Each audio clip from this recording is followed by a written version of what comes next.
Hello guys, welcome back to our channel. Hope आप सब बहुत अच्छे हैं और कोविड के लिए अच्छी तरीके से सारे प्रिकॉशंस आप लोग ठीक ठाक से ले रहे हैं एंड आप लोग को बहुत ही अच्छी तरीके से रहना है ताकि कोविड आप लोग को छू तक ना पाए।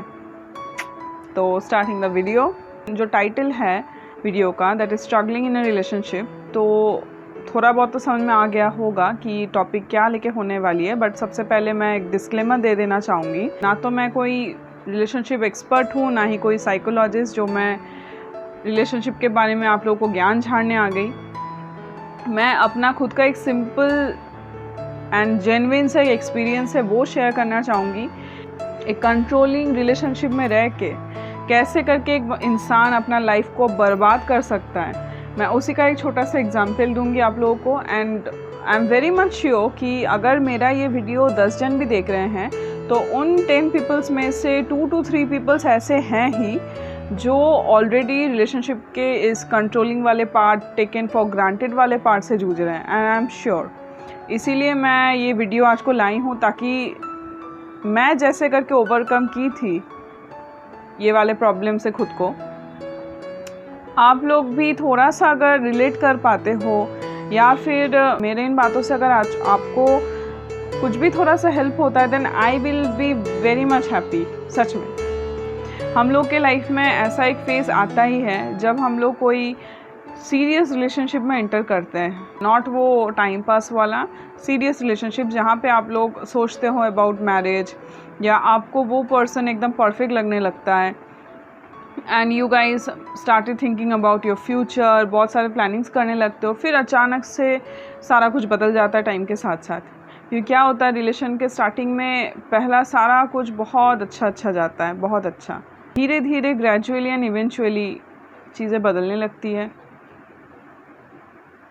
2 महीना बीता, 3 महीना बीता, 4th या 5th मंथ से अजीब सा एक डिस्टेंस फील होना स्टार्ट हो जाता है, इग्नोरेंस लगता है एंड रिलेशनशिप कंट्रोलिंग बन जाता है। मतलब जो छड़ी होता है वो किसी एक के हाथ पे आ जाता है। आप लोग खुद भी जानते हो कि रिलेशनशिप में आप लोग कंट्रोल हो रहे हो, आप लोग टेकन फॉर ग्रांटेड हो चुके हो, लेकिन सब कुछ समझने के बाद भी आप लोग निकल नहीं पाते हो। एंड ऐसा मेरे साथ भी हुआ है। मैं अभी स्टोरी शेयर करूँगी ये 6 years बैक है। उस टाइम पे आई was in such a relation जो बहुत ज़्यादा अब्यूज़िव, कंट्रोलिंग था। आई was in a proper phase of depression. 3 महीने तक मैं ठीक से सो नहीं पाई थी। लास्टली डॉक्टर दिखा के मुझे स्लीपिंग पिल्स लेने पड़े जिससे मेरा नींद ठीक हुआ। मतलब उसके बाद मैं नींद लेने लगी। तो देयर आर सेवरल थिंग। अब मेन पार्ट पता है क्या है, ये जो इतना सारा कंट्रोलिंग, अब्यूसिव, ये सब जो टर्म हम लोग यूज़ कर रहे हैं ना, टू बी वेरी ऑनेस्ट, सामने वाले बंदे को गलत बोल के फ़ायदा नहीं है। एक्चुअल में उसको बोल के कोई फ़ायदा नहीं है, क्योंकि हम खुद अपने आप से, अपने मर्ज़ी से उनको हमारे ऊपर का अथॉरिटी हम लोग दे देते हैं कि हाँ भाई लो ये छड़ी है, इसको हमारे ऊपर घुमाओ। तुमको पूरा अधिकार है, फुल अथॉरिटी है कि तुम हम लोग के ऊपर सारा विप चलाओ।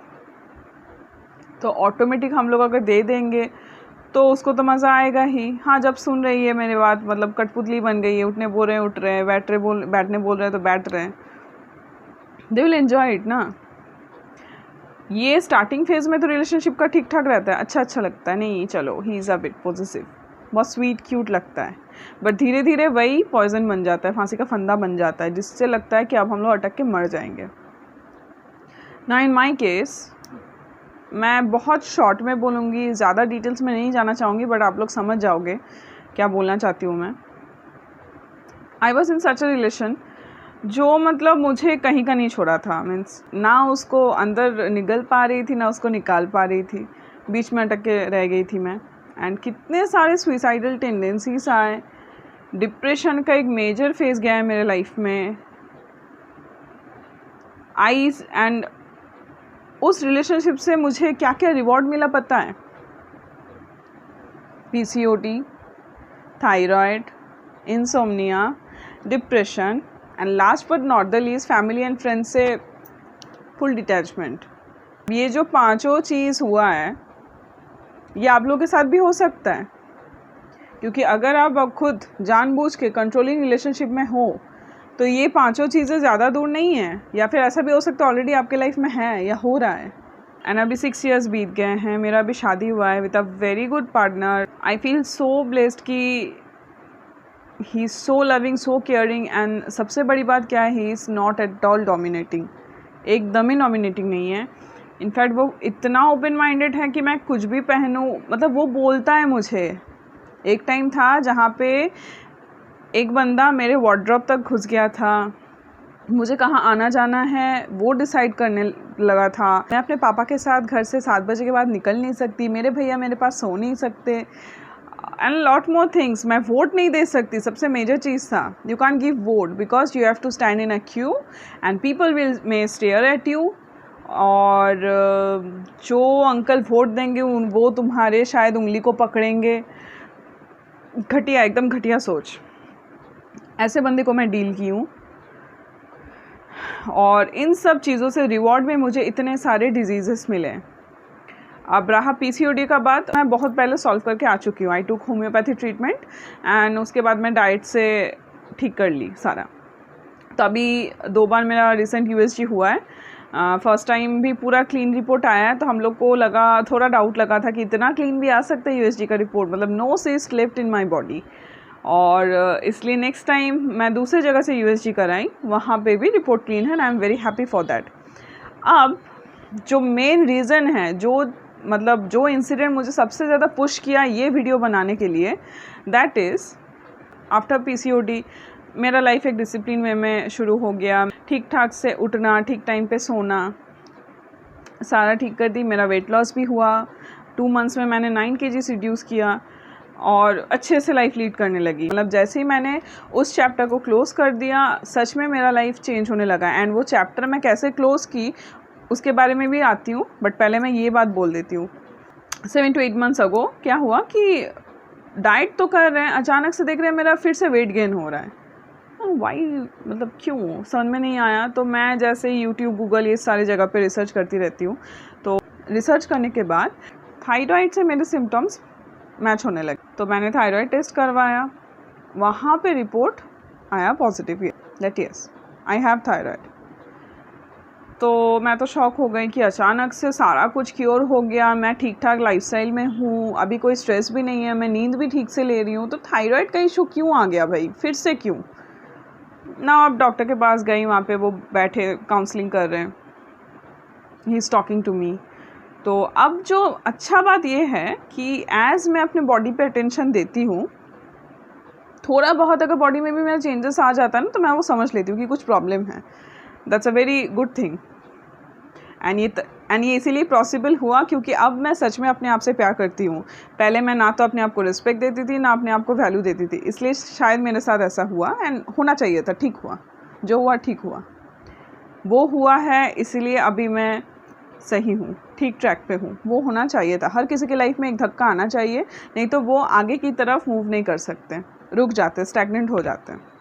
तो डॉक्टर के पास गई, doctor was asking my entire diet, मेरा लाइफस्टाइल क्या है, तो वो सुने, सब बोले नो, सब तो नॉर्मली है।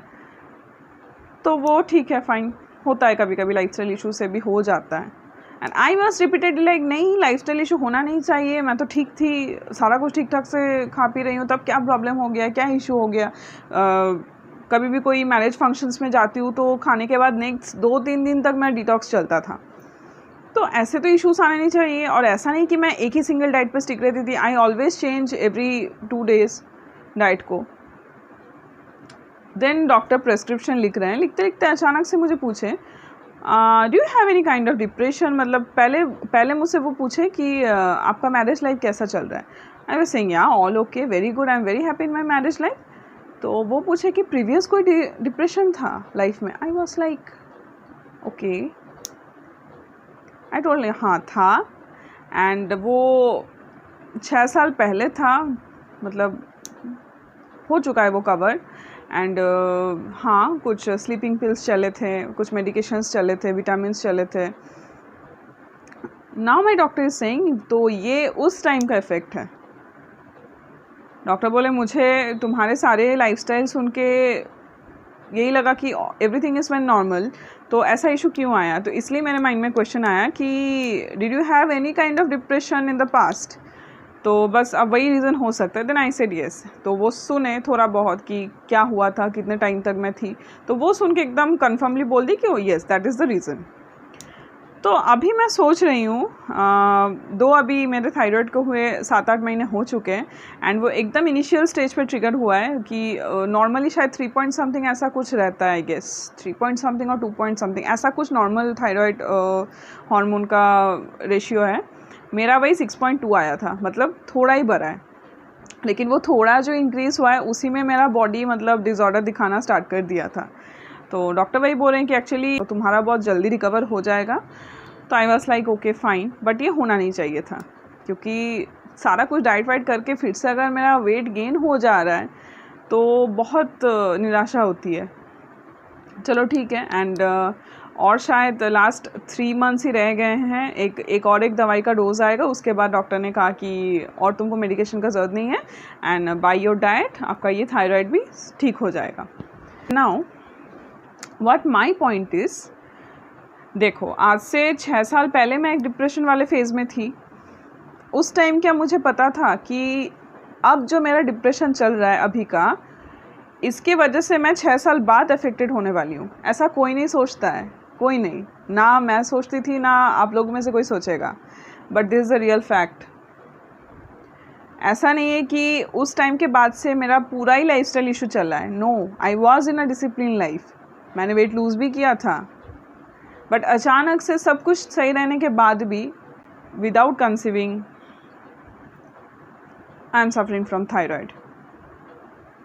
एंड प्रेगनेंसी के बाद इन जनरल थायराइड आते हैं फीमेल्स में, बट बिफोर प्रेगनेंसी ठीक नहीं है।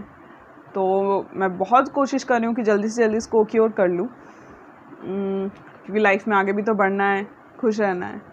एंड किसी एक तीसरे बंदे के लिए मैं अपना प्रेजेंट लाइफ तो हार्म नहीं कर सकती। एटलीस्ट मेरे हस्बैंड का क्या दोष है ना? वो तो मुझे बहुत ज़्यादा प्यार करता है। उस बंदे की वजह से मैं जो भी खो चुकी थी, अपना सबसे मेन चीज़ है जो सारा मेरा सेल्फ कॉन्फिडेंस था, वो मैं खो चुकी थी। वो बहुत, मेरे हस्बैंड ने वो बहुत मेजर रोल प्ले किया है उसको रिटर्न बैक करने के लिए। अब जो मैं पॉइंट पे आने वाली थी कि मैंने कैसे करके चीज़ों को हैंडल किया, कैसे करके मैं उस रिलेशन से निकली। सी, मेरे आसपास बहुत ही लिमिटेड फ्रेंड सर्कल है, बहुत सिलेक्टेड पीपल मेरे लाइफ में हैं and they all are positive. मेरे जितने भी सारे फीमेल फ्रेंड्स हैं they all are very very very nice and दोनों तो बहुत ही ज़्यादा क्लोज है मेरे लाइफ में। माई 2 चड्डा buddies, they are like blessing for me. तो वो दोनों तो मेंटली बहुत ज़्यादा सपोर्ट करते थे, बहुत समझाते थे भी। अब ऐसा नहीं कि मैं इंसेन थी, मुझे सभी समझ में आता था बट निकल नहीं पाती थी।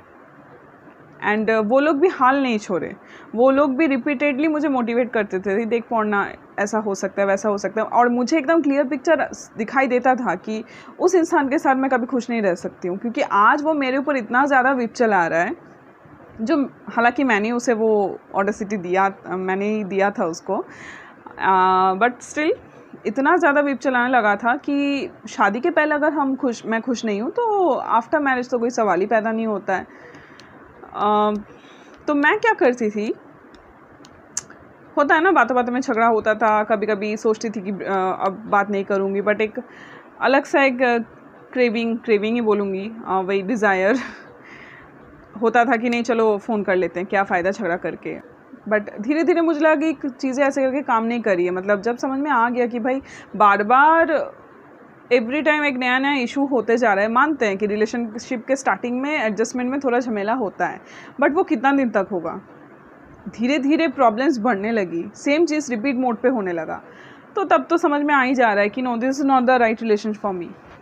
अब निकल नहीं पा रही हूँ। मेरा सबसे फेवरेट जगह था जिम, वो बंद कर दिया गया। मैं अपने फ्रेंड्स लोग से मिल नहीं पाती थी, क्योंकि थ्रू आउट मैं बात तक नहीं कर पाती थी मेरे फ्रेंड्स से, क्योंकि थ्रू आउट द टाइम वो फ़ोन के लाइन पे रहता था। फ़ोन नहीं काटना है, अब तुम कुछ भी करो, सूसू करो, पॉटी करो, इधर घूमो उधर जाओ, कुछ भी करो अपने घर के अंदर, बट फ़ोन के लाइन पे रह के, मतलब खाना भी खाओ तो मैं साइड में फ़ोन के लाइन में हूँ। एक ऐसा अजीब सा कंट्रोलिंग रिलेशन था। अब आप लोग बोलोगे तो निकली क्यों नहीं भाई? नहीं जाता है, निकलना नहीं जाता है। आप लोग भी जो सफ़र कर रहे हो मतलब आप लोग भी समझ पाओगे कि उतना इजी है नहीं, बट धीरे धीरे वो होता है। अगर आप डिटरमाइंड हो लाइफ में कि नहीं निकलना है मुझे इससे, तो थिंग्स विल स्टार्ट वर्किंग। तो मैंने अपना सोल्यूशन खुद निकाला। आपको प्रोसेस सुन के बहुत ऐसा लग सकता है that I was insane, but मेरे लिए वो ट्रिक बहुत अच्छे से काम किया है एंड आई डिड दैट, और मैं शेयर भी कर रही हूँ। तो मैं क्या करती थी, आई मेंटेन अ डायरी। मेरा एक डायरी है। रेगुलर बेसिस पे मैं उस डायरी पे डेट्स दे के लिखती थी कि आज उसने मुझे क्या बोला, कल उसने मुझे क्या बोला था, इस टाइम पे मुझे ये बात बोला, आज ये चीज़ लेके इशू हुआ। तो सारे मैं नोट डाउन करती थी। एंड जब बात बंद हो जाता था, मैं एवरी टाइम जब मुझे मन करता था कि नहीं चलो थोड़ा फ़ोन कर लेते, तो उस टाइम पे ना, या फिर वो जब फ़ोन करता था, ताकि मैं खुद को रेजिस्ट कर लूँ उस चीज़ों से, क्योंकि मुझे पता रहता था कि मैं अगर खुद को उन चीज़ों से रेजिस्ट कर लूँ तो ख़त्म हो सकता है, I can and it up. तो मैं उस चीज़ों को रेगुलर पढ़ती थी। जब भी फ़ोन करने का मन होता था मैं पढ़ लेती थी उन चीज़ों को। तो ऑटोमेटिक ना माइंड में वो गुस्सा फिर से बन जाता है, जो होता है ना टाइम के साथ साथ हल्का हो जाता है, वो फिर से आग जलने लगता था। एंड ऐसे करके डे बाय डे अपने आप को, मतलब उस टाइम पे भी वो फेज़ से निकलने में भी मैं बहुत खुश थी, ऐसा नहीं है। उस फेज़ में भी दर्द हो रहा है, उतना ईजी नहीं है किसी एक को भूल जाना। बट लास्टली वो जो मैं अभी बात बोली कि जब आप डिटरमाइंड हो तब चीज़ें ऑटोमेटिक वर्क करने लगती है। द लास्ट डे, जिस दिन मैंने सोचा अब ख़त्म, नाउ नथिंग कैन हैपन, उस दिन उस बंदे ने एक ऐसा काम कर दिया जिससे मैं इतना ज़्यादा डिटरमाइंड हो गई, तो ख़त्म है। उस दिन मैंने ख़त्म कर दिया। क्या हुआ, जब बहुत दिनों से मैं फ़ोन नहीं उठा रही हूँ, बात नहीं कर रही हूँ, मतलब मैं डिटरमाइंड हूँ अपने आप में, तो उसने सोचा कि नहीं भैया अब लड़की हाथ से निकल रही है। अब निकलने का डर उसके मन में ये नहीं था कि ये दुनिया की सबसे खूबसूरत लड़की है, शायद मैं ऐसा अगर खो दूँगा तो कोई और नहीं मिलेगी, नॉट दैट। ये उसको ही पता है कि मेरे से भी बहुत हसीन लड़कियां दुनिया में हैं, मैं कुछ भी नहीं हूँ उनके अकॉर्डिंग, क्योंकि कंट्रोल करने के लिए मैं ही तो उसके लाइफ में एक बची थी। ऐसा हो सकता है कि नेक्स्ट टाइम मैं जैसे कठपुतली की तरह बिहेव करती थी वैसा दूसरा कोई नहीं कर सकता है, तो उसका वो जो पावर वाला चीज़ है वो कहीं पे गायब हो जाएगा। तो उसने क्या किया, एंड थैंक गॉड उसने वो काम किया, थैंक गॉड। मतलब वो काम अगर वो नहीं करता तो शायद उसके लिए मेरे अंदर थोड़ा सा भी, इतू सा भी एक सॉफ्ट कॉर्नर रह जाता जो नहीं है। एंड उसने 100% उसको हेल्प किया निकालने में, and I am so happy. तो on the very last day जब कुछ भी करके मैं बात नहीं सुन रही हूँ, he started sending some pictures on my chats. मैंने उन पिक्चर्स को देखा and it was me and video calling के दौरान उसने सारे स्क्रीनशॉट्स लेके रखे हैं जो मुझे पता भी नहीं था। उस टाइम पे दिल के अंदर से एक ही बात निकला कि यार I loved you and you did this to me. तो इसीलिए वो फ़ोटोज़ भेजा था कि फेसबुक में या फिर कहीं पे भी सोशल मीडिया पे एक अलग से अकाउंट बना के मेरे वो पिक्चर्स वो पोस्ट करेगा एंड मुझे गंदे तरीके से बदनाम करेगा। तो उस दिन तो अच्छे से समझ में आ ही गया है कि भाई प्यार तो मेरे साइड से ही था, तुम्हारे साथ साइड से तो कुछ नहीं था। अगर प्यार रहता तो तुम ऐसे करके मुझे रिवॉर्ड नहीं देते उसका। तो उस टाइम पे मेरे पास सिर्फ 2 ही ऑप्शंस थे, या तो उसके पास जाके पैर पकड़ के गिड़गिड़ाओ, रो एंड अपने आप को और ज़्यादा डोमिनेटिंग बना दो उसके सामने, ताकि इतना दिन जब जो वो छड़ी चलाता था अभी वो पूरा का पूरा पैर मैंने सिर के ऊपर रख दें ताकि मैं कभी सर उठा ही ना सकूं। एंड सेकेंड ऑप्शन वाज एकदम स्ट्रिक्टली किसी भी तरफ ना देख के, किसी भी तरफ ना सोच के सीधा मुंह के ऊपर से निकल जाऊं। And I chose the second option. मैंने उसको एक ही बात बोला, तेरे को जो करना है कर, ज़्यादा से ज़्यादा क्या हो जाएगा, मेरे मम्मी पापा घर से निकाल देंगे मुझे, मेरा पढ़ाई बंद हो जाएगा, सोसाइटी में एक्सेप्टेंस नहीं मिलेगा, बाहर निकलूँगी तो लोग मुझे घूर घूर के देखेंगे। लेकिन कितना दिन देखेंगे, 1 साल 2 साल, ज़्यादा से ज़्यादा 10 साल। उसके बाद तो मैंने उस अल्टीमेटम को देख के सोचा और सिर्फ उस टाइम का बात नहीं हो रहा है, अभी भी मैं ऐसे ही हूँ और ऐसे ही रहूँगी। And thank God he took that step. अगर उसने वो स्टेप ना लिया होता तो मेरे मन में उसके लिए 110% हेट्रेड कभी नहीं जमता। एंड अभी वो चीज़ें क्या हो गया ना, वो हेट्रेड पे नहीं है, एंड तरस आता है कि जा भाई तू जो करना है कर ले। अगर मुझे नीचे दिखा के तुझे अगर खुशी मिलती है तो दिखा नीचा क्या है। एंड सबसे मेन चीज़ है, मैं ना इंसान के कर्मा पे बहुत ज़्यादा विश्वास करती हूँ, बहुत ज़्यादा। कोई अगर मेरा बुरा चाहेगा तो उसके साथ भी बुरा होगा। एंड आप लोगों को भी वही बोलूँगी, कर्मा पे बिलीव करो। कर्मा बहुत सॉलिड चीज़ है, बहुत, एंड इंस्टेंट रिजल्ट दिखाती है। अपना कर्मा ठीक रखो, काम अपने आप होता रहेगा। एंड मैं कोई ज्ञान या लेक्चर नहीं छाड़ रही हूँ, जो रियल लाइफ में मैंने एक्सपीरियंस किया है मैं उसी को बोल रही हूँ। अपने आप को प्यार करो एंड अपने आप को ना किसी के पैरों तले नीचे झुका के मत रखो। अपना खुद का एक आइडेंटिटी बनाओ, खुद खुश रहो। पहले एक टाइम था जब मैं सोचती थी लाइफ को ख़त्म कर दूँगी, और अभी एक टाइम है जब मैं रियलाइज़ करती हूँ कि लाइफ इज़ सो ब्यूटीफुल, सो।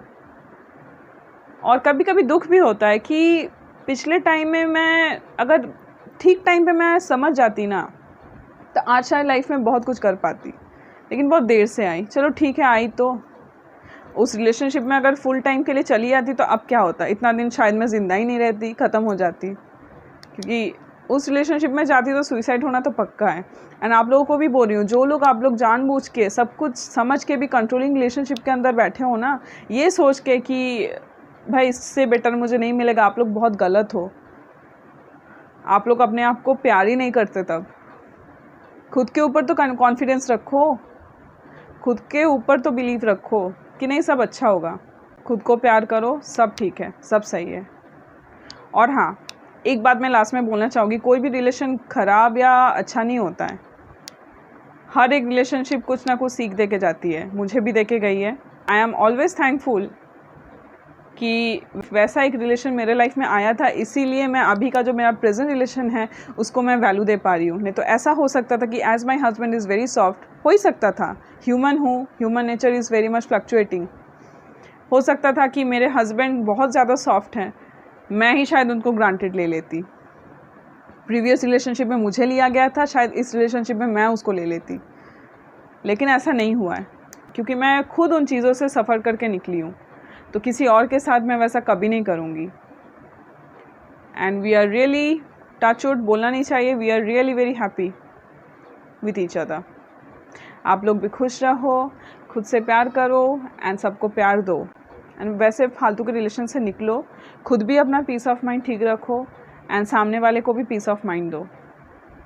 क्योंकि वैसा रिलेशन ज़्यादा देर तक खींच के फ़ायदा नहीं है, वो एक दिन ना एक दिन टूटेगा ही। शादी के पहले टूट जाए तो बहुत अच्छा है, आपकी लाइफ सवर जाएगी। लेकिन वो मैटर अगर शादी के बाद आ जाता है ना, तो फैमिलीज़ भी उनमें इन्वॉल्व हो जाती है, तब बहुत लेट हो जाता है। तब जो चीज़ मतलब माइनर स्टेज तक जाके कट सकती थी शादी के पहले, आफ्टर मैरिज वो मेजर हो जाती है। तो अभी भी टाइम है, थोड़ा सोच लो that are you in the right relationship और नॉट।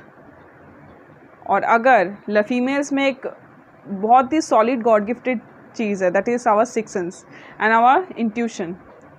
हम लोग को पहले से ही कुछ ना कुछ समझ में आ जाता है कि चीज़ें कुछ गलत हो रही है, things are not going well. तो गर्ल्स को मैं स्पेशली बोलूँगी कि अपने इंट्यूशन पे ध्यान दो। अगर आपको लग रहा है कि ये गलत है या ये रिलेशनशिप वर्केबल नहीं है, then listen to your mind and अपने लिए थोड़े थोड़े करके स्टेप्स लो। आई नो एक दिन में सारा कुछ पॉसिबल नहीं है, बहुत कुछ सोच समझ के आगे जाना पड़ता है, बट टेक समथिंग। ऐसा ना हो कि बहुत लेट हो जाए, क्योंकि मैं अभी भी फील करती हूँ कि मैंने अपना लाइफ का 1.5 साल क्या 2 साल बर्बाद किया है। वो 2 साल कभी भी लौट के मेरे पास नहीं आएंगे, ना वो एज आएगा, ना वो टाइम आएगा, और ना वो चांसेस आएंगे। That regret is massive. तो ऐसा रिग्रेट लाइफ में ना हो, इसी वजह से आज मैंने ये वीडियो बनाया है। एंड फालतू का डिप्रेशन लेके अपने बॉडी को हार्म मत करो। क्योंकि रिलेशन तो टूट के निकल जाएगा, बट आफ्टर फ्यू ईयर्स आपको जो वो दे के जाएगा ना, उसका भरपाई आपको खुद करना है। एंड उस टाइम पे, उस समय पे आपके साथ जो रहेगा उसको भी करना पड़ेगा। खुद तो भोगोगे, साथ में सबको लेके भोगोगे, किसी ऐसे तीसरे बंदे के लिए जो अभी आपके लाइफ में है ही नहीं। ओके, होप आप लोग रिलेट कर सकते हो, जो लोग सफ़र कर रहे हो मेरे बातों से। एंड खुश रहो, खुश रहो, लाइफ में डिप्रेस मत हो। Life is very short. ये एक बात है जो बहुत जगह पे हम लोग देखते हैं कि life is very short, enjoy every moment of your life. बहुत सच बात है, बहुत सच बात है। जिस दिन रियलाइज़ हो जाएगा ना लाइफ का एक्चुअल मीनिंग, उस दिन समझ में आएगा कि यार क्यों बर्बाद की, क्यों।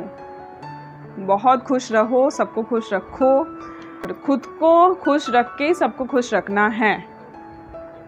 एंड यही रूल है। अगर वीडियो अच्छा लगा हो तो लाइक करना, सब्सक्राइब करना डेफिनेटली, और कमेंट डेफिनेटली करना। Stay safe, stay happy and always keep smiling. Love you all. See you in my next video. Till then, tata.